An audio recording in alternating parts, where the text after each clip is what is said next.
আমি মোহাম্মদ আব্দুল কাদের শিকদারের একমাত্র কন্যা মুসাম্মাদ তসলিমা গ্লিসারিনের সহিত 5 লক্ষ টাকা দেনমোহরে বিবাহ বন্ধনে আবদ্ধ হইলাম।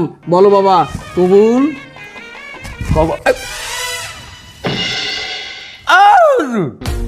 আপনি খালি মাইয়ের কাবিনের কথাই উল্লেখ করলেন, হ্যাঁ, পোলার কাবিনের কথাটা উল্লেখ করবেন না? আমার পোলারে হেরা কত কাবিন দেবে এটা উল্লেখ করবেন না? আমার বুঝলাম না বিষয়টা, পুরুষের তো কাবিন হয় না। ও কে না কইতে হয় না? এখন দেশে নারী সংস্কার আইন পাস হয়েছে, নারী পুরুষ এখন সমান অধিকার। অধিকার যেহেতু সমান, কাবিনও সমান সমান হওয়া উচিত। পোলা যেমন মাইয়ের কাবিন দেয়, মাইয়েরও এখন পোলারে কাবিন দিতে হইবে। তা ঠিক, এবার জমিতে সমানে সমান দেয় যা কত যায়। আরে আল্লাহ, তবে আজ মোর জন্মে উনি নাই যে মাইয়ালারা বলে কাবিন দেয়। এখন নিয়ম বানাইছেন, এ নিয়ম মোর জীবনে উনি নাই ভাই।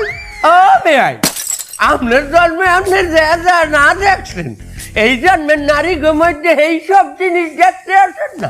আপনার মাইয়া নিজেই তো নারী সংস্কার আইনের জন্য দাবিতে নামছিলেন রাস্তায়। তার এখন ওরে যদি আমার পোলারটাকে বিয়ে দিতে হয়, আমার পোলারও সমান অধিকার দিতে হইবে। কাবিন আমার পোলায় 5 লাখ দেবে, আপনার ভাইও আমার পোলারে 5 লাখ দেবে। আন্দোলন মানে যে রাস্তায় নামছিলি, এটা মনে চলে না? তোর নাম মাইয়া নামে এই দিনটা আমার দেয়া লাগলে তুই রাস্তায় আন্দোলন মানে নামছো, আর এই 5 লাখ টাকা দেবে কিনা খাবি?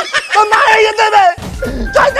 জন্ম দিয়ে আসছি এত ছোটকালে, এমনি খাই যদি বাজিয়ে লাইতাম তাহলে এই দিন দেখো দেয়া লাগতে না।